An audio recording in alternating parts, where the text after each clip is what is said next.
Yes, welcome beta. Part number 5. That's it, Russian Revolution, chapter number 2, 9th class history. So now we read about the socialism in Russia. Okay, let's start. All political parties were illegal in Russia before 1914.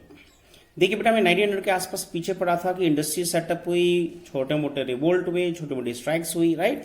तो उसके बाद हम बात करते हैं Russia में 1914 के आसपास आते हैं तो अधिकतर पॉलिटिकल पार्टीज यहाँ इलीगल हो चुकी थी। किंग ने इनको सबको गैर कानूनी बना दिया, right. The Russian social democratic worker party was founded in 1898 by socialist who respected Marx idea. और जो मार्क्स के आइडिया से प्रेफर करते थे उन्होंने एक बड़ी पार्टी बनाई थी, Russian socialist democratic worker party in 1898, right? However, because of the government policy, it had operated as an illegal organization. तो इसको बड़ी स्केल पे illegal organization घोषित किया था क्योंकि सबसे बड़ी पार्टी थी वर्कर्स की। It set up a newspaper, mobilized worker and organized strike. अब इसके बड़े काम क्या थे बेटा? नंबर 1, इसने न्यूज़पेपर भी निकाले, वर्कर्स को मोबिलाइज किया, इकट्ठा किया और ऑर्गेनाइज बड़ी बड़ी स्ट्राइक ऑर्गेनाइज की पूरे रशिया में, ठीक है। Some Russian socialists felt that Russian peasants' custom of dividing land periodically made them natural socialists. ठीक है, तो यहाँ कुछ लोगों का विचार है कि रशियन पीजेंट जो थे, जो कई बार अपनी डिवाइड लैंड periodically अपनी डिवाइड लैंड को बार बार बांट लेते थे, राइट, कभी इकट्ठा कर लेते थे, इससे नेचुरल सोशलिस्ट बन चुके थे। So peasants not workers would be the main force of revolution. तो सबसे बड़ा है कि पीजेंट से अलावा उनको वर्कर्स ज्यादा बड़े अच्छे लगे, जो एक बड़ा वर्कफोर्स है जो काम कर सकते थे, right. And Russia could become socialist more quickly than other countries. अगर वर्कर्स इनका साथ दें पार्टीज का तो वो बहुत जल्दी से इसको सोशलिस्ट बना पाएंगे।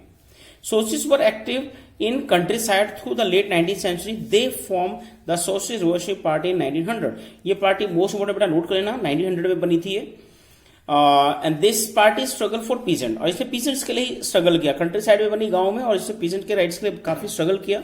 And demanded that land belong to the noble be transfer to peasant. तो इसकी वही डिमांड थी जो बेटा किसानों की थी, जो पीजेंट की डिमांड थी कि जो लैंड है जो नोबल्स की वो किसको ट्रांसफर हो जानी चाहिए, पीजेंट्स को। Social Democrats disagree with socialist revolutionary about peasant. Lenin felt that the peasants were not one United group. अब सोशल जो डेमोक्रेट्स थे उस टाइम, उनका मानना था बेटा कि ये डिमांड गलत है। इसके बाद हम लेनिन की बात करते हैं। Lenin feel the peasant were not one United group. और पीजेंट को कहता है डिवाइडेड है, ये शायद हमारे सोशलिस्ट जो हमारा एक रेवोल्यूशन है या कंट्री को सोशल बना उसमें हमारा शायद ज्यादा हेल्प ना कर पाए। सम वर पुअर अदर वर रिच, यानी कुछ फार्मर्स पुअर थे, कुछ रिच भी थे जो नोबल्स या किंग का सपोर्ट भी करते थे। Some workers as labours while other were capitalist who employed workers. अब उसने कहा कि कुछ वर्कर्स लेबर हैं और कुछ बड़े कैपिटलिस्ट भी हैं जो दूसरों को वर्कर रखते हैं। Given the differentiation with in them they could not all B part of the socialist movement. अब उसने कहा कि ये सभी एक साथ इकट्ठे सोशलिस्ट मूवमेंट का पार्ट नहीं बन सकते। किसका विचार था ये? लेनिन का। Now the party were divided over the strategy of organisation. अब इसके बाद बेटे जो पार्टी बनी थी, कौन सी पार्टी? 1900 में ऊपर पड़ी थी ना में socialist revolutionary party. Most important बेटा इसी से एक बड़ी पार्टी निकली जिसने पूरे रशिया में बड़े चेंज लाए। देखिए तो व्लादिमीर लेनिन, अब लेनिन की सपोर्ट की बात करें, इसी पार्टी में से लेनिन के समर्थक थे वो कूलेड बॉल्शेविक, जिन्होंने क्या बनाया? बॉल्शेविक ग्रुप बनाया।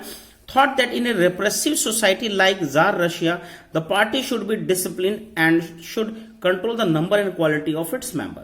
अब इसका ही मानना था कि जो प्योर सोशलिस्ट विचारधारा का, चाहे वो फार्मर हो, चाहे वो वर्कर हो, चाहे वो बड़ा कोई कैपिटलिस्ट बड़ा इंडस्ट्री का ओनर हो, अगर सोशलिस्ट विचारधारा है तो वही हमारा यहाँ होगा, मेंबर होगा।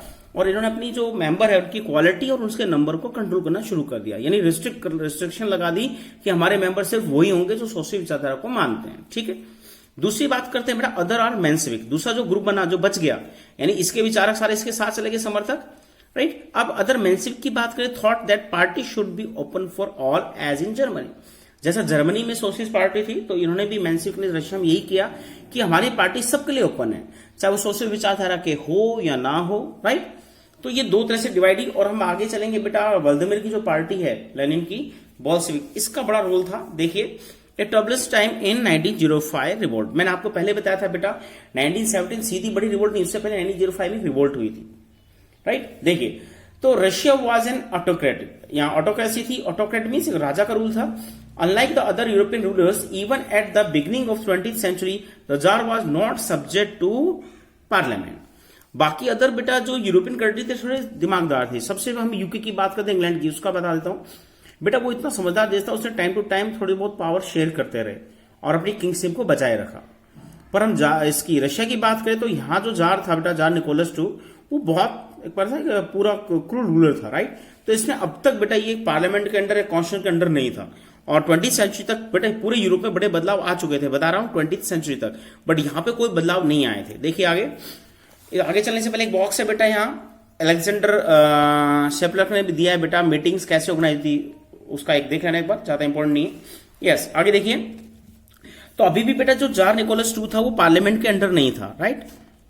Jar was not subject to parliament. Liberals in Russia camping to end this state of affairs together with the social democrat and social revolution. जो लिबरल्स थे वो चाहते थे इसको एंड करना, स्टेट को खत्म करना जो जार का था, right, and with the social democrat and social revolution, दोनों मिलके यानी डेमोक्रेट्स और रिवॉल्यूशन मिल जाए तो हम इसको इजीली हटा सकते हैं। They work with peasant and workers and during the revolution 1905 to demand a constitution.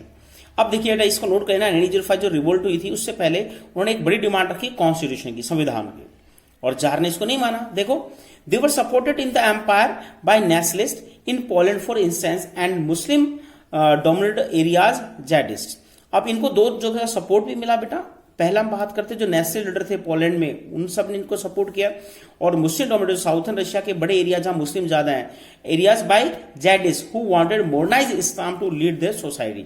यानी इस्लाम में भी कुछ ऐसे ग्रुप थे, जेडिस्ट थे, जो इस्लाम धर्म को थोड़ा मॉडर्नाइज करना चाहते, उन सब ने बेटा इसका सपोर्ट किया, इस रेवोल्यूशन का। देखो, the year 1905 was particularly bad one for Russian workers. अब वर्कर्स के लिए भी ये 1905 काफी खराब था।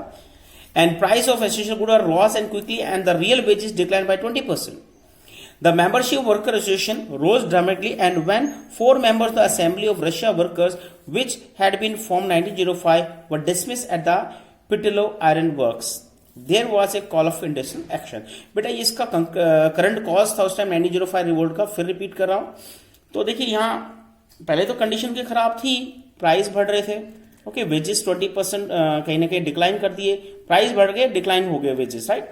इस वजह से काफी इनमें गुस्सा था। इसके साथ साथ हम बात करते हैं जो वर्कर एसोसिएशन थी उस time dramatically, where 4 members of assembly of Russia, Russia की जो वर्कर असेंबली थी उसमें 4 मेंबर्स को बेटा वहां से हटा दिया गया था, डिसमिस कर दिया गया था।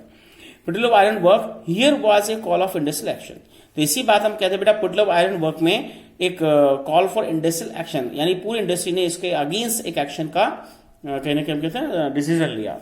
Over the next few days, over 10,000 workers of St. Petersburg went on strike demanding education in the working day to 8 hours. अब हम बात करते हैं यहां से थोड़ी रेवोल्यूशन की शुरुआत हुई बेटा। सबसे बड़े हमने 2 इंडस्ट्रियल सिटी पढ़े थे बेटा, एक तो आपका था सेंट पीटर्सबर्ग और दूसरा Moscow, right.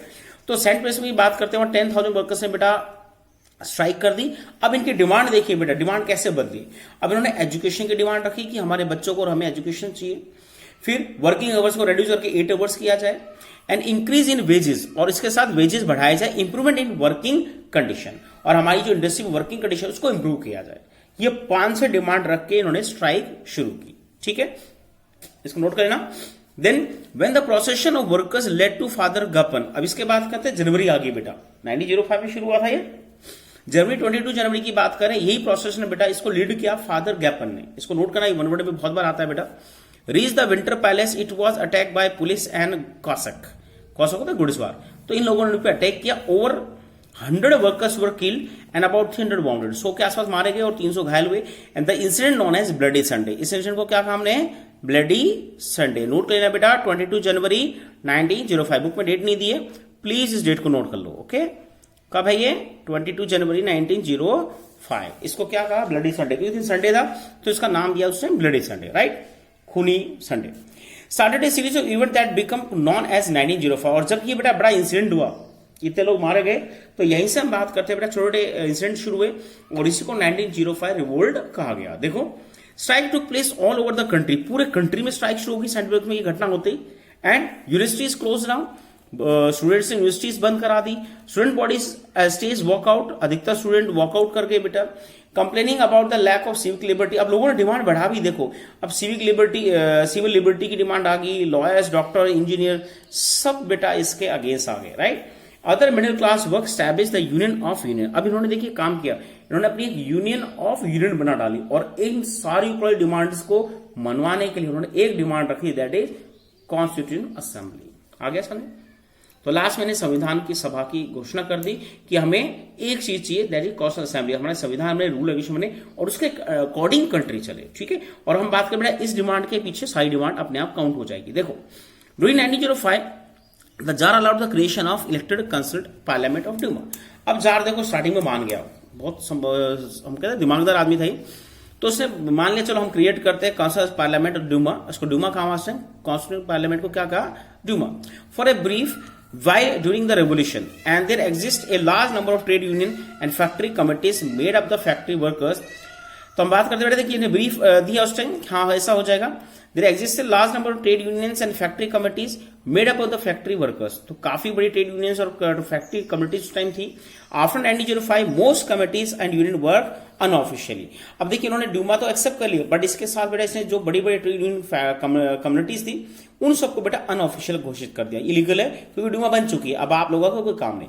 Since they were declared illegal, last में इनको इलीगल घोषित कर दिया, गैर कानूनी। ये सब बंद हो गई, बोला पार्लियामेंट बना दी, कॉन्स्टिट्यूशन बना दिया, ड्यूमा बना दी, अब आपका कोई जरूरत नहीं देश में, इनको इलीगल घोषित कर। यानी जिस चीज से रिवोल्ट हुई थी उन चीजों को इलीगल घोषित कर दिया। Then severe restriction were placed on political activity. अब पॉलिटिकल एक्टिविटी पे कंडीशंस लगा दी, रिस्ट्रिक्शन लगा दी। The tsar dismiss the first Duma. और देखिए अब जिस चीज के लिए उन्होंने ये सब चीजें एक्सेप्ट की, अब उसी की जो फर्स्ट ड्यूमा थी उसको बेटा उन्होंने 75 डेज में उसको डिसॉल्व कर दिया, डिसमिस कर दिया। बात समझ आई? And then reelect second Duma within 3 month. 3 month में दूसरी ड्यूमा बुलाई। He did not want any question of his authority. अब ये चाहता था, देखो इसने कॉन्स्टिट्यूशन को एक्सेप्ट कर लिया, पार्लियामेंट बना दी, बट ये नहीं चाहता था इससे कोई क्वेश्चन पूछे, अथॉरिटी इसके ऊपर हो गई। एनी रिडक्शन इन पावर, इसकी पावर को कोई कम करे, कोई ड्यूमा या कोई पार्लियामेंट इसकी पावर को कम करे। He change the voting laws. इसके बाद इसने धीरे धीरे वोटिंग लॉज चेंज किए।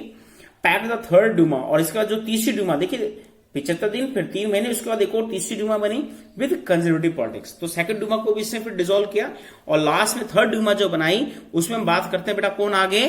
कंजर्वेटिव। जो हमने स्टार्टिंग फर्स्ट पेज में पढ़ा था, याद हो तो। कंजर्वेटिव कौन थे? जो राजा को चाहते थे, बदलाव चाहते बट बहुत स्लोली, और ओल्ड जो पुराना हिस्ट्री है उसके रिस्पेक्ट भी चाहते थे। तो इसने सारे कंजर्वेटिव्स में भर दिए जो कहीं ना कहीं राजा को फेवर करते थे। Liberals and revolutionaries were kept out. Liberals और रिवोल्यूशनरी जो रेडिकल्स है उन सबको बाहर रख दिया गया। और यहाँ पे बेटा हम कहते हैं 1905 रिवोल्ट जो बड़ा बदलाव लाना चाहिए था वो बदलाव यहाँ नहीं आ पाया। अब राजा का फिर से होल्ड, क्योंकि पार्लियामेंट उसके लोगों की ही बन गई थी।